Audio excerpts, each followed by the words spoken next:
Hoje nós vamos começar uma série de mensagens na carta de Judas. Abra sua Bíblia em Judas.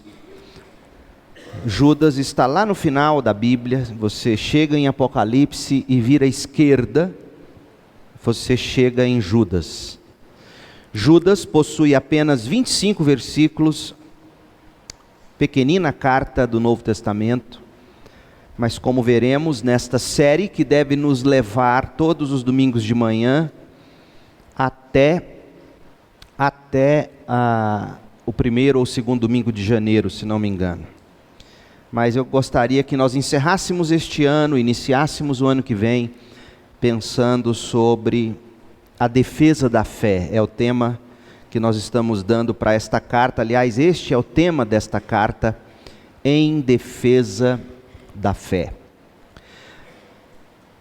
Judas, nós vamos ler os versos 1 e 2. Judas, versículos 1 e 2. Eu, Judas, escravo de Jesus Cristo e irmão de Tiago, escrevo esta carta aos que foram chamados por Deus o Pai, que os ama e os guarda sob o cuidado de Jesus Cristo.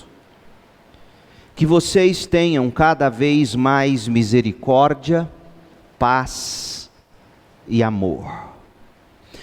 O início da era da igreja está registrado no livro de Atos dos Apóstolos.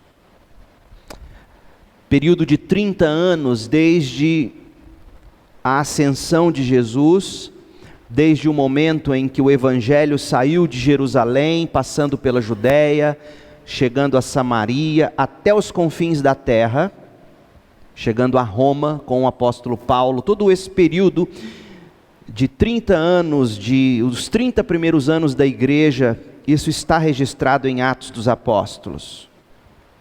Agora, o estado da igreja, lá no final da era apostólica, cerca de 30 anos após o episódio narrado em Atos, lá no final de Atos, porque Judas foi escrito cerca de 60 depois de Cristo, e então Atos ele narra os 30 primeiros anos, e Judas foi escrito 30 anos depois da conclusão das histórias narradas em Atos. E Atos dos Apóstolos nos dão exatamente isso, os atos dos apóstolos no poder do Espírito Santo, levando o evangelho de Jesus até os confins da terra.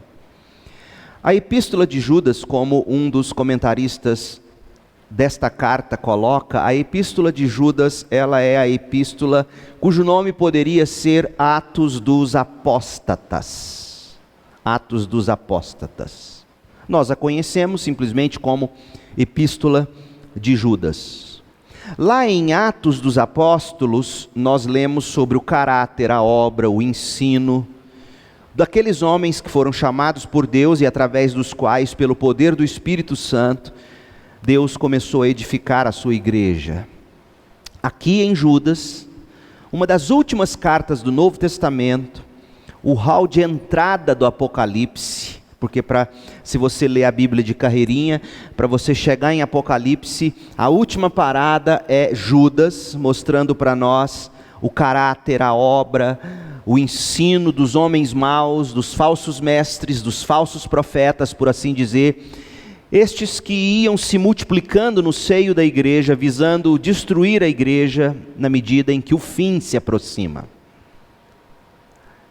Narra, portanto, os atos dos apóstatas. Jesus já previa tudo isso, gente. Jesus previa tamanha tragédia que ameaçaria não apenas corromper o conteúdo da fé, porque esse é o problema com falsas doutrinas. Falsas doutrinas não apenas corrompem o conteúdo da fé. Falsas doutrinas também corroem o coração daqueles que creem. Para você ter uma ideia de como falsas doutrinas corroem o coração a ponto de fazer o amor desaparecer, leia o que Jesus predisse. Abra em Mateus 24, a partir do verso 10 até o verso 13, e veja qual é o resultado prático de falsas doutrinas. Muita gente discute dizendo que doutrina não é importante. Doutrina apenas informa a mente. Eu discordo plenamente, porque doutrina inflama o coração. E Jesus diz assim, em Mateus 24, do verso 10 em diante: muitos se afastarão de mim. Afastar-se significa divorciar-se, separar-se, apostatar-se. Judas trata de apostasia. Jesus já estava dizendo que haveria apostasia, muitos se apostatarão, trairão, odiarão uns aos outros. Veja que a apostasia ou o divórcio da sã doutrina, ele causa todo esse tipo de mal, a traição, o ódio. Verso 11 diz que falsos profetas surgirão em grande número, enganarão a muitos. Falsos profetas surgirão dentro da igreja ou a partir da igreja. Não se iluda, todo falso profeta, ele não é uma imposição de fora para dentro, ele é um surgimento de dentro para fora. O anticristo sairá da igreja. Mateus 24, 12, o pecado aumentará como fruto dessas falsas doutrinas, e o amor de muitos esfriará. Mas quem se mantiver firme na doutrina, no conhecimento sadio ou são das Escrituras, mas quem se mantiver firme até o fim, este será salvo. Veja que falsas doutrinas não apenas corrompem conteúdo, mas corroem o coração. E Paulo já convivendo entre as igrejas, as primeiras igrejas, ele vislumbrou a mesma cena ameaçadora, essa narrada por Jesus, quando Paulo escreve a Timóteo. Vá para 1 Timóteo 4 agora, por favor. 1 Timóteo 4, a partir do verso 1. O Espírito afirma claramente que nos últimos tempos, alguns se desviarão da fé, apostatarão. Ora, se tiveram fé, onde eles estavam? Na igreja. De novo, a ameaça vem de dentro para fora. O Espírito afirma claramente que nos últimos tempos alguns se desviarão da fé, dando ouvidos a espíritos enganadores e a ensinamentos de demônios, que vêm de indivíduos hipócritas e mentirosos, cuja consciência está morta. Toda falsa doutrina, Paulo diz, é um espírito enganador, é um ensinamento de demônios. Você não pode ter medo de dar nome ao erro, porque na medida em que a igreja vai tendo medo de dizer que heresia é heresia, que ensinamento de demônio é ensinamento de demônio, mesmo que dito em nome de Cristo, na medida em que a igreja vai tendo medo de confrontar o erro, ela vai pavimentando o caminho para o anticristo, para os falsos profetas, que surgirão do nosso meio. 2 Timóteo, Paulo diz a mesma coisa, no capítulo 4, a partir do verso 3, Paulo diz: pois virá o tempo em que as pessoas já não escutarão o ensino verdadeiro. Que pessoas são essas? As do mundo? Não. As pessoas que não ouvirão o ensino verdadeiro são as pessoas da igreja. Paulo não estava escrevendo para o mundo, Paulo estava escrevendo para pastor de igreja. E pastor de igreja prega para a igreja. Timóteo era um pastor de igreja, e Timóteo pregava para a igreja. E Paulo está dizendo: Timóteo, não se assuste, porque vai chegar o dia em que as pessoas não vão escutar o ensino verdadeiro. O que elas farão? Elas não vão abandonar a igreja. Elas não vão dizer na mídia: olha, não queremos mais saber de igreja. Não, elas não vão fazer isso. Elas vão montar igrejas que corrompem a doutrina, elas vão montar igrejas que corrompem o evangelho, e aí Paulo dá o vocabulário dele. O que é que eles vão fazer? Seguirão seus próprios desejos, buscarão mestres que lhes digam apenas aquilo que agrada a seus ouvidos, rejeitarão a verdade e correrão atrás de mitos. É isso que vai acontecer. Ninguém vai sair da igreja, ninguém vai abandonar a igreja. A grande apostasia não significa que todo mundo vai ter raiva da fé. Não, nada disso. A grande apostasia significa que apostatarão a igreja. E é por isso que vai ser perigoso. Porque a gente hoje já encontra crentes tendo medo de chamar heresia de doutrina de demônio. Paulo chegou a prever que pouco antes do fim surgirão anticristos em cada vez maior escala, mas virá o anticristo, que foi prefigurado nos diversos falsos profetas ao longo da história. Você lê, por exemplo, 1 de João 2,18, o apóstolo João diz que muitos falsos profetas têm saído do vosso meio.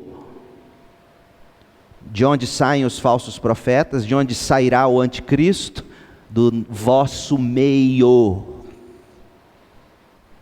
E ele vai tentar dar sua última cartada na tentativa de desviar o povo de Deus da fé. 2 Tessalonicenses, abra lá e veja comigo. 2 Tessalonicenses, versos 3 e 4, olha o que Paulo diz, é assustador o que ele diz. Não se deixem enganar pelo que dizem, pois esse dia não virá porque existiam profetas dizendo que o fim do mundo estava se aproximando. E aí Paulo diz, olha, não fica dando ouvido para quem está dizendo que o fim do mundo está se aproximando, porque esse dia, o fim do mundo, não virá, até que surja a grande apostasia, a grande rebelião, até que venha o homem da perversidade, aquele que traz destruição. Quem é esse? O anticristo. Ele se exaltará e se oporá a tudo que o povo chama de Deus, ou seja, ele vai tentar combater idolatrias. Olha como ele é sutil. Ele vai pregar algum tipo de verdade que combate algum tipo de idolatria. Ele vai se opor a todo objeto de culto. Veja que ele vai parecer espiritual, e até se sentará na igreja ou no templo de Deus, e se fará passar por Deus. O anticristo surgirá do nosso meio, e reinará a partir da igreja apostatada. Isso é assustador. Portanto, eu digo de cara para você, especialmente se você é novo na fé. Às vezes a pessoa chega para a igreja, novo na fé, e encontra gente na igreja que vive igualzinhos do mundo. Ou pior, não se iluda, não deixe o diabo usar isso para tirar você da igreja, porque infelizmente no nosso meio também existe joio, não só trigo. Alguns nos abandonam, como João diz numa das cartas, e diz, eles saíram do nosso meio porque não eram dos nossos. Quando isso acontece, a igreja tem que dizer, ufa. Porque o pior não é quando eles vão embora. O pior é quando eles ficam. Vivendo de maneira apostatada. Isso é muito sério. Então, sabedor de tudo isso, Judas, que já vivia no final da era apostólica, ou caminhando para o fim da era apostólica, ele estava sentindo de perto essas ameaças vorazes dos falsos mestres. Judas escreve essa carta para convocar a igreja a combater a apostasia em defesa da fé. Judas, ele está aqui como um general soando a trombeta, convocando os combatentes, convocando os soldados de Cristo para o combate, sob pena de perdermos o conteúdo e o coração na batalha contra os atos dos apóstatas.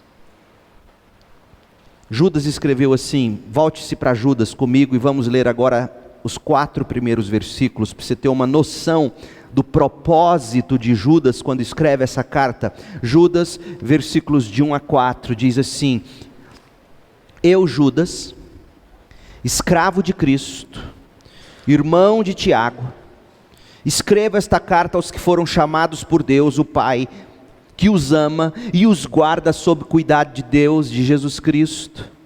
Que vocês tenham cada vez mais misericórdia, paz e amor.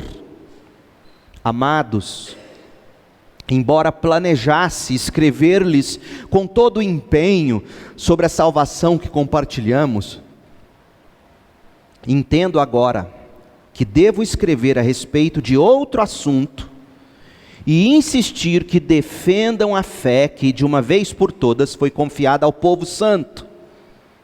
Pois alguns indivíduos perversos se infiltraram em seu meio sem serem notados, dizendo que a graça de Deus permite levar uma vida imoral. A condenação de tais pessoas foi registrada há muito tempo, pois negaram Jesus Cristo, nosso único soberano e Senhor. Percebe o tom desta carta? Percebe a importância deste tema? Nós vamos hoje estudar apenas os 2 primeiros versículos e eu estou chamando esta mensagem de os combatentes. Quem são os combatentes? Antes de vermos, observe comigo a apostasia. O que é apostasia em relação aos combatentes? O dicionário Aurélio diz que apostasia é separação ou deserção do corpo constituído ao qual se pertencia. É você se separar daquele corpo. Abandono da fé, diz Aurélio. Isso é interessante porque Charles Swindoll, ele nos informa que na literatura grega clássica, o substantivo apostasia era usado na expressão carta de divórcio.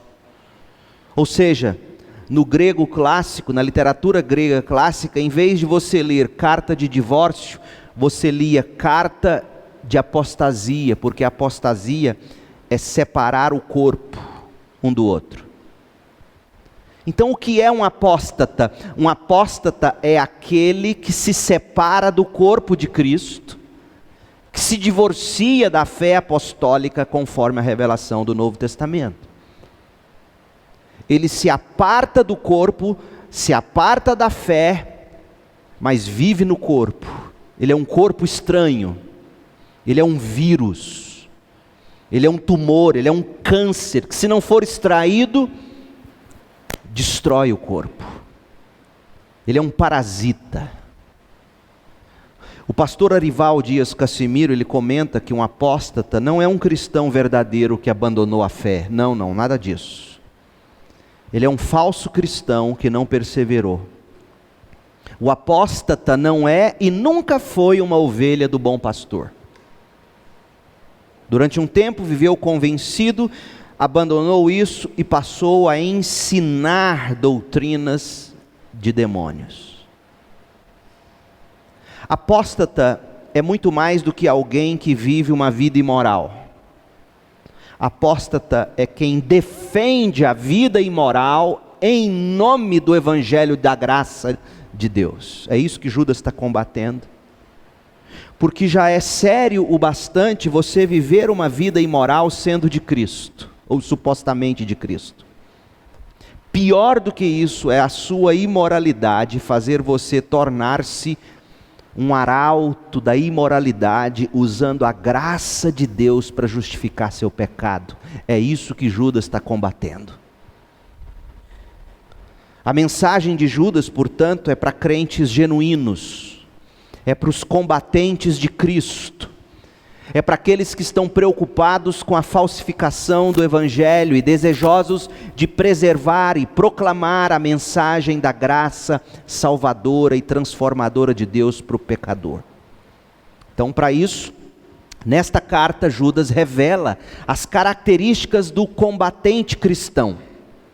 Quem é o combatente cristão? Na verdade, o que Judas vai fazer nesses 2 primeiros versículos é nos dar o perfil de um crente. Quem é o crente? Que perfil ele tem? Então nós precisamos, sim, mergulhar aqui nesses 2 primeiros versículos e ver 3 descrições fundamentais. O cristão é servo, o cristão está seguro e o cristão vive suprido. É muito bom você, como combatente, entender quem você é. É um servo, está seguro no combate, não precisa temer pela própria vida, e você vive suprido neste campo de batalha. Então veja comigo o combate, o combatente. O combatente cristão, ele é servo. Olha o que Judas escreve: Judas, servo de Jesus Cristo e irmão de Tiago. Judas é irmão de Tiago e de Jesus. Esse Judas é o irmão, um dos irmãos de Jesus, ao lado de Tiago, o mesmo Tiago que escreveu a carta que vocês estão estudando.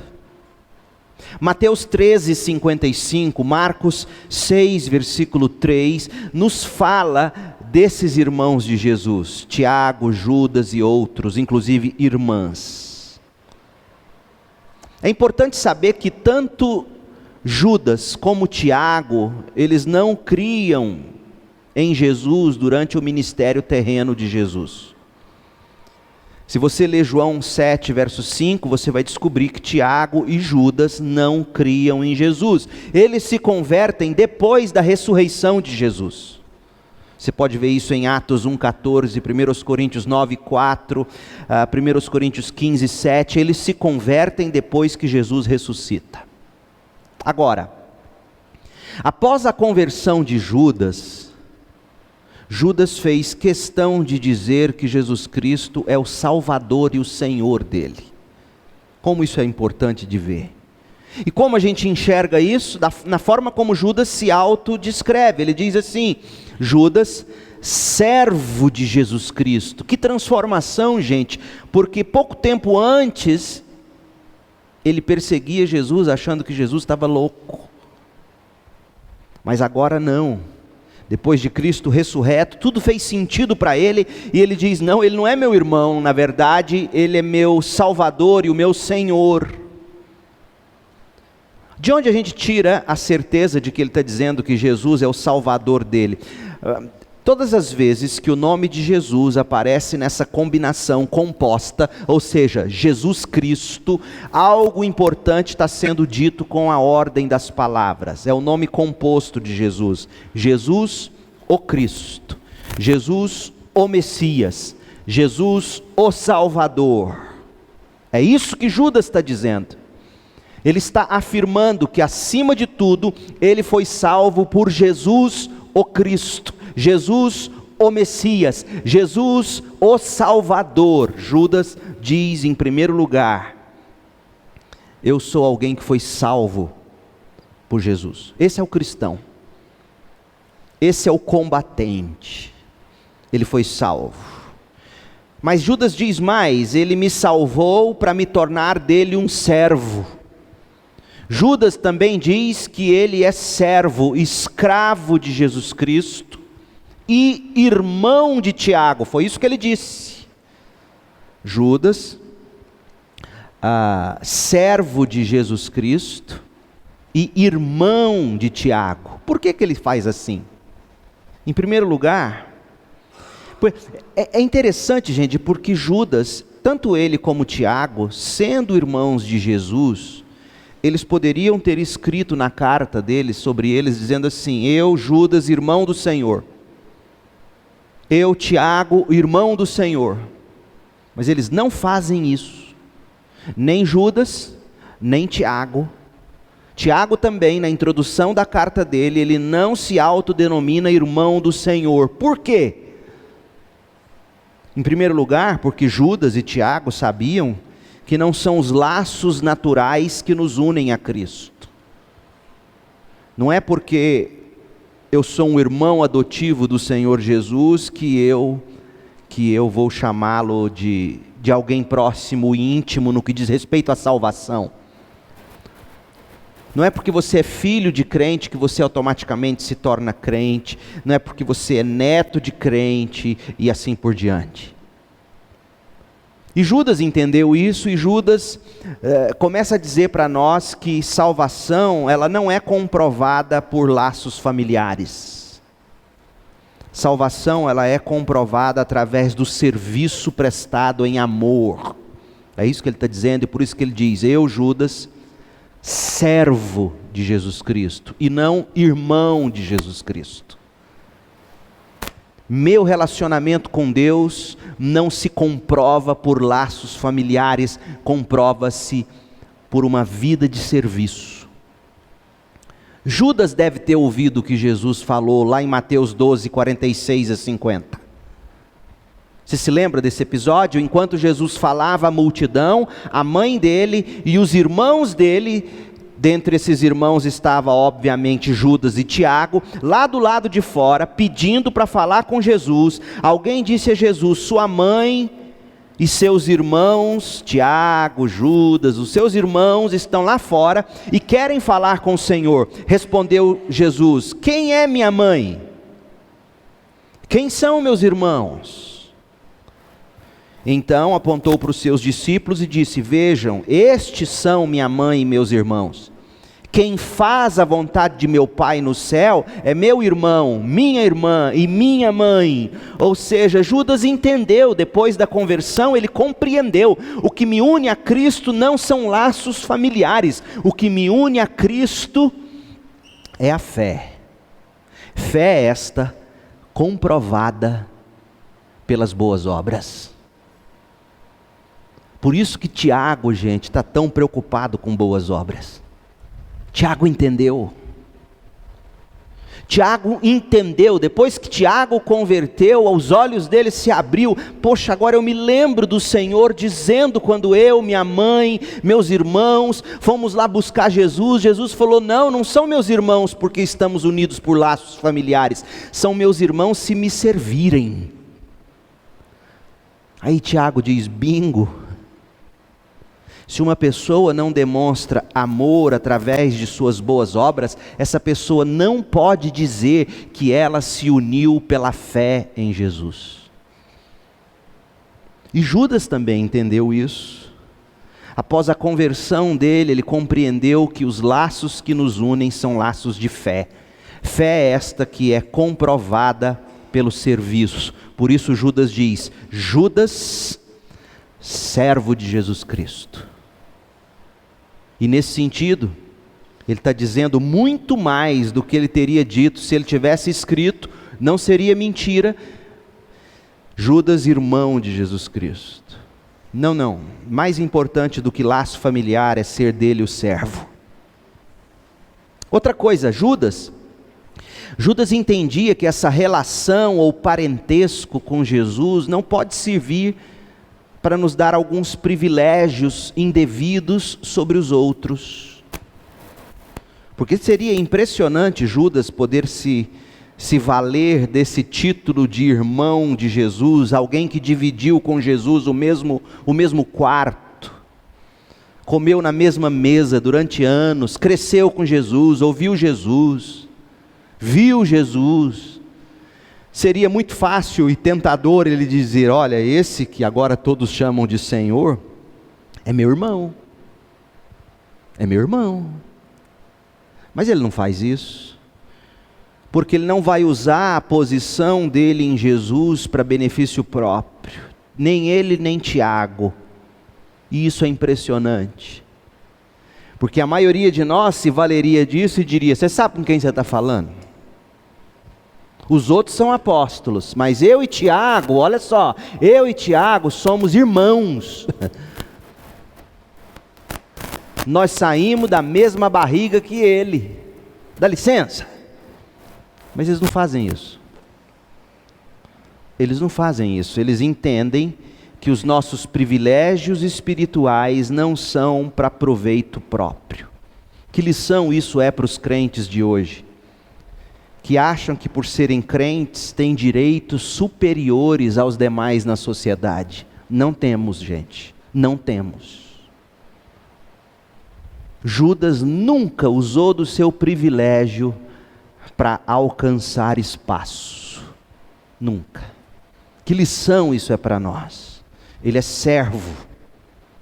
E como servo, ele existe para servir. Afinal de contas, o servo é o dono de tudo. Não é isso que Jesus diz? Vocês herdarão a terra. Então, se eu sei que eu sou filho do dono, eu não preciso me impor dizendo, isso é meu. Não, eu sirvo para ver aquilo que é meu prosperar para a glória de Deus. Tiago entendeu isso, Judas entendeu isso, por isso nenhum dos dois diz irmão de Jesus Cristo. Ambos dizem servo de Jesus Cristo. E outra coisa interessante é que Judas se chama, ou se autodenomina, irmão de Tiago. Por quê? Tiago era o líder da igreja em Jerusalém. Isso para mim é a forma de Judas dizer, preste atenção, eu sirvo sob a autoridade do meu irmão. Do meu irmão em Cristo. Do meu irmão de sangue, sim, mas ele é o líder da igreja e eu sirvo sob ele. Eu e ele estamos no mesmo time. Judas está ensinando aqui uma lição de ombro a ombro. O servo de Cristo trabalha ombro a ombro com os outros. O servo de Cristo reconhece a autoridade sobre ele. O servo de Cristo, ele não tem problema nenhum em trabalhar ao lado das pessoas. Gente, líderes têm esse problema. Líder geralmente não sabe trabalhar com outros. Isso é péssimo. Na igreja de Cristo, nós precisamos aprender a trabalhar sob a liderança dos outros também. Porque é Deus quem os institui sobre nós. Para o bem do corpo. Então a lição que a gente tira como esse combatente cristão sendo servo, a lição é simples. O combatente cristão, ele foi salvo, é servo de Jesus, não tira vantagens de sua posição, ele usa sua posição para servir e ele serve em comunhão, debaixo de autoridade. Isso é tremendo. Segundo, o combatente cristão está seguro. Como é bom a gente saber isso, gente, quando nós estamos no meio do furacão que é o campo de batalha dessa vida. Como é difícil ser um combatente na linha de frente, e todos nós cristãos somos combatentes em linha de frente. Nós somos alvejados, nós somos chumbados o tempo todo. E como nos dá medo, não é verdade? Como nos dá medo. Falar de Jesus, testemunhar de Jesus, defender em nome de Jesus, não arredar o pé em nome de Jesus, não se corromper em nome de Jesus, não, como é difícil. Por isso que é importante saber o quão seguro nós estamos nessa batalha. E aí Judas, ele vai nos mostrar o seguinte, olha o que ele diz: escrevo esta carta aos que foram chamados por Deus o Pai, que os ama e os guarda sob o cuidado de Jesus Cristo. Veja 3 ações de Deus para a segurança dos combatentes aqui. 3 ações de Deus para a segurança dos combatentes cristãos. Eles foram chamados, eles são amados e eles estão guardados. Você percebeu isso? Eles foram chamados, eles são amados e eles estão guardados. Em primeiro lugar, os combatentes cristãos foram chamados por Deus o Pai. O verbo chamar aqui não é no sentido de um chamado geral. Não é o mesmo chamado que Jesus coloca em Mateus 11:28, que diz assim: venham a mim todos. Não, não é esse. O chamado aqui é um chamado especial. É um chamado eficaz. É o chamado daquele cântico que a gente canta: Deus gentilmente me atraiu. É um chamado irresistível. É o chamado que converte. Paulo fala dele em Romanos 1:7. A todos os que estão em Roma são chamados para serem santos. Quem? Todo mundo da cidade de Roma? Não. Quem em Roma era chamado para ser santo? Os crentes, os salvos. Que chamado é esse? Que chamado eficaz é esse? Eu me lembro que a primeira vez que eu me deparei com essa doutrina foi com uma pregação do pastor Willick, lá no Acambago. Ele pregando esse texto de Romanos 8, 29 a 30. E isso abriu meus olhos. Romanos 8, de 29 a 30, Paulo diz assim: pois aqueles que de antemão conheceu, também os predestinou,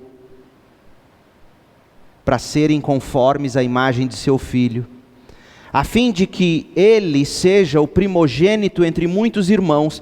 E aos que predestinou, também chamou. Aos que chamou, também justificou. Aos que justificou, também glorificou. Judas e Paulo estão falando do chamado que, pela iniciativa soberana e graciosa de Deus, atraiu de forma irresistível o pecador para a salvação. Se eu e você somos crentes hoje, foi porque Deus nos amou, nos predestinou e nos chamou de uma forma que a gente disse sim com alegria. É por isso que a gente ora pela conversão dos outros. Por que você ora pela conversão dos outros? Porque no fundo você acredita que se Deus não for lá e não chamar de uma forma eficaz, você não oraria. Porque se você acreditasse de verdade que só depende da pessoa querer ou não Jesus, você não oraria. Porque se só depende dela, só depende dela crer, só depende dela querer, e se Deus está chamando todo mundo, para que orar? Não, a gente sabe que a gente precisa orar, porque a forma de Deus salvar é Ele indo lá e de forma especial dizer: vem pecador, manso e suave, Jesus convidando, vem pecador. É o hino 222 do cantor cristão. A gente acredita nesse chamado eficaz, gente.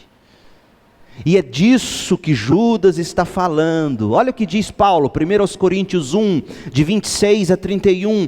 Paulo diz assim: lembrem-se, irmãos, de que poucos de vocês eram sábios aos olhos do mundo, ou poderoso, ou rico, quando vocês foram salvos. Não, quando vocês foram chamados. Paulo poderia ter usado aqui o verbo salvar, mas ele usa chamar.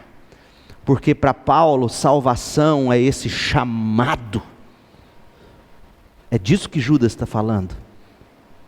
E quem são esses chamados? Paulo diz, 1 Coríntios 1, 27, Deus escolheu as coisas que o mundo considera loucura. Ele vai usar o verbo escolher também no verso 27, no verso 28, e no verso 30 de 1 Coríntios 1, ele diz que esse chamado foi por iniciativa de Deus.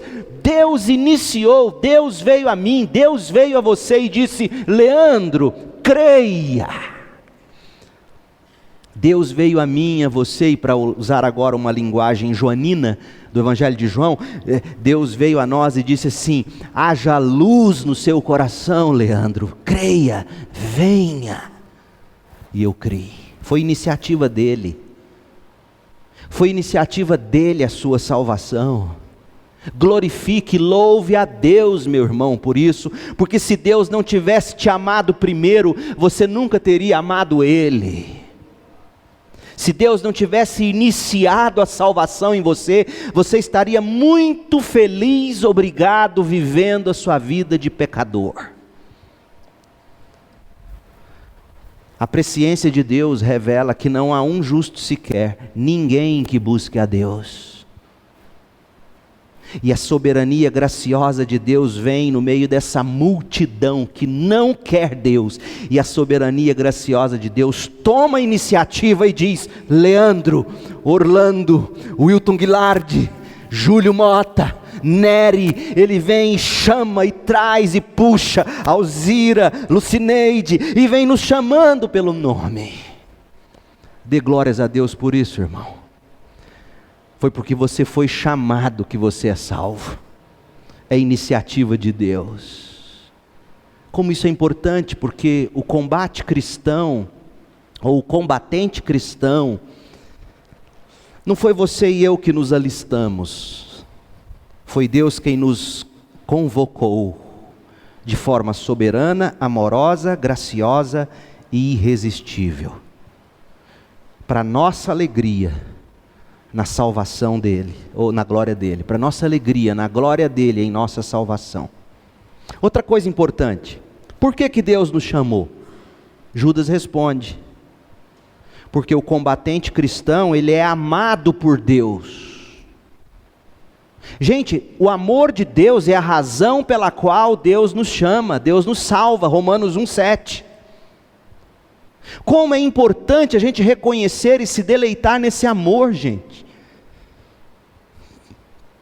Deus ama as suas ovelhas de uma forma muito especial. Você quer ver? Para que existe o casamento? O casamento, Paulo diz, o casamento existe para ilustrar o amor de Cristo pela igreja, não é isso que está em Efésios 5? Tá. Então, se o meu casamento existe para ilustrar o amor de Cristo pela igreja, o que o meu amor pela Cristiane revela sobre o amor de Deus pelas suas ovelhas? Gente, eu amo todas as irmãs dessa igreja, mas eu não amo todas as irmãs dessa igreja do jeito que eu amo a Cristiane, minha esposa. Certo? Ninguém. Homem nenhum poderia amar qualquer mulher da igreja da forma como ele ama a sua esposa. É disso que Judas e Paulo estão falando. João fala em João capítulo 6, quando diz que Deus nos amou. Deus nos ama de uma forma particular. Deus ama o mundo, Deus ama todos, mas Deus ama de forma muito particular, e muito especial, e muito graciosa, aqueles que de antemão Ele conheceu, escolheu e predestinou. Está nas Escrituras, nós não podemos negar isso. Então nós somos chamados porque Deus nos amou. A terceira coisa que Judas diz é que nós que fomos amados e chamados estamos muito bem guardados. Ninguém nos arranca das mãos de Deus. É isso que ele diz, guardados por Cristo Jesus. Todo cristão está seguro, está guardado, está protegido em Jesus Cristo. João 17:11 diz, e está claro isso. Mas olha um texto de especial, João 10:25. Veja comigo, João 10:25-29, diz assim, Jesus respondeu, aqueles judeus que resistiam, que não queriam Jesus, e Jesus responde a eles, eu já lhes disse, e vocês não creram em mim. A prova são as obras que realizo em nome do meu Pai. Mas vocês não creem em mim. E por que vocês não creem em mim? Porque vocês não são minhas ovelhas. Minhas ovelhas ouvem a minha voz. Minhas ovelhas, eu as conheço. Ué, da onde eu li esse verbo conhecer de novo? Romanos 8:29. Aos que de antemão conheceu, predestinou, chamou. As minhas ovelhas eu chamo, as minhas ovelhas ouvem a minha voz, as minhas ovelhas me seguem, respondem com fé, eu dou a vida eterna por elas, a minha expiação definida, eu salvo as minhas ovelhas, elas nunca morrerão, ninguém pode arrancá-las de minha mão, pois meu Pai as deu a mim e Ele é mais poderoso que todos, ninguém pode arrancá-las da mão de meu Pai. Irmãos, deixa eu te dizer algo sobre a doutrina da predestinação. Não tenha medo dela. Não é porque você é batista que você tem que dizer que não crê nisso. Você não conhece a história batista. Todos os grandes missionários da história, o pai de missões modernas foi William Carey, batista. Cria na predestinação. Spurgeon cria na predestinação. A primeira confissão de fé batista da história, 1689, defendia a predestinação. Não tenha medo disso. A segunda coisa, essa doutrina não é para ser debatida, é para ser desfrutada. Porque Deus, quando faz questão de dizer que nós somos eleitos, predestinados, Ele não está falando isso para o nosso orgulho, Ele está falando isso para dizer o seguinte: não tenha medo, eu não vou perder você, você vai perseverar, você vai ser guardado até o fim, você chegará no céu. E sabe por que isso é importante? Porque houve um dia em que a gente tinha toda a liberdade do mundo, e o que a gente fez? O que a gente fez? O que os anjos fizeram? Rebelaram-se contra Deus, pecaram. Aí Deus está dizendo: não temas, isso não vai acontecer de novo, você nunca mais vai me deixar. Sabe por quê?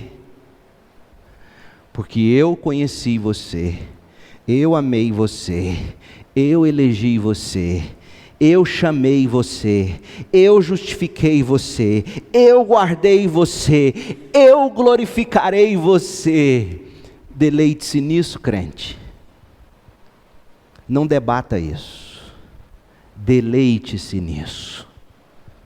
Em Cristo, o combatente cristão está seguro, pois em amor ele foi chamado por Deus. E sobre essas maravilhas, Richard Sibbes, um puritano, diz assim, olha só: apesar da criança se segurar a mãe, e da mãe segurar a criança, a segurança da criança não está na força dos braços e das mãos da criança. A segurança da criança está nas mãos e nos braços da mãe que segura com firmeza a criança. Fecha aspas. É ou não é? Seu nenê no seu colo, ele segura sua blusa e você segura ele aqui. Por que ele não cai no chão? Porque ele está segurando na sua blusa, mamãe? Ou porque seu braço sustenta ele aqui? Eu me lembro da Cristiane, a gente vindo para Goiânia, ou viajando, não me lembro se para Florianópolis, numa convenção, não me lembro, a gente descendo do avião, eu com o Samuel pequenininho no meu braço, descendo a escadinha, a Cris na nossa frente, segurando a Isabela aqui, nenenzinha. Quando chegou no antepenúltimo degrau, graças a Deus, no antepenúltimo, último, penúltimo, antepenúltimo, ela tropeçou e foi de peito no chão, caiu de joelhos e cotovelos. Por que a Isabela não rolou? Porque ela segurava a roupa da mamãe? Porque a mamãe a abraçou e disse: daqui você não cai. Crente, Deus não nos vai perder, Ele nos segura. Nós amanhecemos crentes porque Ele nos segura, nós permaneceremos crentes porque sua graça nos sustenta, e aquele que começou essa obra não vai nos deixar cair. Judas 20, 21, os 2 versículos nos mostra qual é a nossa parte. Porque lembra a ilustração de Richard Sibbes? A mamãe segura o nenê, mas o nenê também segura a mamãe. De que maneira a gente age nesse processo de Deus nos guardar? Judas nos mostra que nós somos guardados pela palavra, orando e em comunhão na igreja. Judas diz que nós somos guardados por Deus em Cristo. Mas Judas também diz que Deus nos movimenta a fazer algumas coisas. Verso 20, Judas diz: mas vocês, amados, edifiquem uns aos outros em sua fé santíssima. Edifiquem uns aos outros, vivam na comunhão, relacionamentos discipuladores, pequenos grupos multiplicadores, escola bíblica dominical, cultos, sermão, pregação, conversas informais ao redor do evangelho. Edifiquem-se em sua fé santíssima. Segundo, orem no poder do Espírito. Mantenham-se firmes no amor de Deus, nas promessas de Deus, na Bíblia. É disso que Judas está falando. Então ele está dizendo que a forma de Deus nos guardar é através da comunhão fortalecedora da igreja, da oração perseverante e da palavra edificante. Eu e você precisamos de Bíblia, oração e comunhão. É assim que Deus nos guarda. E a última coisa, perdão, e a gente encerra. O combatente cristão, ele vive suprido. Suprido. Nós estamos seguros, nós somos servos e somos supridos. Supridos de quê? Versículo 2. Que vocês tenham cada vez mais misericórdia, paz e amor. O que é a misericórdia? A misericórdia é a compaixão e a piedade de Deus derramados sobre os filhos de Deus constantemente. A diferença entre graça e misericórdia é a seguinte: a graça é a disposição de Deus em nos ofertar algo que a gente não merece. Isso é graça, a disposição de ofertar algo que não merecemos. O que é misericórdia? É o ato de Deus se abaixar e entregar. Toma o que você não merece. Isso é misericórdia. E Judas está dizendo: eu espero que você tenha cada vez mais no seu coração consciência da misericórdia de Deus. E você tem essa misericórdia. Depois ele fala paz. Paz é o descanso, é a ausência de hostilidade, é a tranquilidade que o Filho de Deus desfruta na alma, nos relacionamentos. Eu desfruto de paz com Deus, eu reparto paz uns com os outros, eu fui pacificado com Deus, eu sou agora um pacificador entre as pessoas. Paz. Receberam misericórdia, repartam misericórdia. Receberam paz, repartam e promovam a paz. E amor, amor é a fonte da misericórdia e da paz. Então, por causa da cruz de Cristo, nós desfrutamos de misericórdia, de paz e de amor. Irmãos, os combatentes cristãos são homens e mulheres que são servos de Deus em Cristo Jesus. Estão seguros e vivem supridos de misericórdia, de paz e de amor. Guarde isso no seu coração. Combata como um cristão. Judas nos convoca a defender a fé cristã. A fé cristã ensina que só Jesus Cristo salva. Porque em amor, em Cristo, Deus nos amou, nos predestinou, nos chamou, nos mantém seguros, nos justificou, vai nos glorificar. Essa é a fé cristã. A fé também nos educa, nos esclarece. A fé nos esclarece dizendo que nós estamos seguros. A fé nos educa, porque da mesma forma que recebemos misericórdia, paz e amor, a gente reparte. Crente que não reparte misericórdia, não entendeu que ele é alvo da misericórdia. É muito triste isso. Crente que não é misericordioso, que não é paciencioso, que não é longânimo, que não é bondoso, não entendeu que Deus derrama isso toda hora sobre você. Deus toda hora estende a mão em misericórdia. Deus toda hora estende perdão e misericórdia. Deus toda hora dá uma segunda chance para você. Nós temos isso, não para guardar. Nós temos isso para repartir. Essa é a ideia bíblica. Nós temos misericórdia, nós desfrutamos de paz com Deus e a gente pacifica as relações. Tudo isso porque Deus nos ama. E se eu sou amado por Deus, eu não preciso viver sugando o amor das pessoas. Muita gente vive disso, de querer ser amado, e na tentativa de querer ser amado, não consegue amar. Lembre-se, crente, Deus te amou de tal maneira que deu seu Filho por você.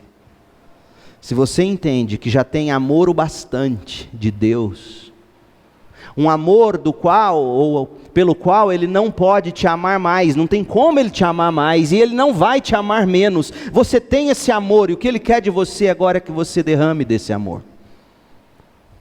Nós estamos supridos, não para apodrecer na prateleira, mas para repartirmos nas relações interpessoais. Eu termino orando por você, fazendo dessa introdução de Judas a minha oração pela sua vida e pela nossa igreja. Lembre-se, meu povo, nós somos servos, estamos seguros e vivemos supridos. Feche os seus olhos, eu vou orar por você. O que Judas escreveu. Eu, pastor Leandro, escravo de Jesus Cristo e irmão de vocês, oro por vocês que foram chamados por Deus o Pai, que os ama e os guarda sob o cuidado de Jesus Cristo. Que vocês tenham cada vez mais misericórdia, paz e amor, em nome de Jesus. Amém.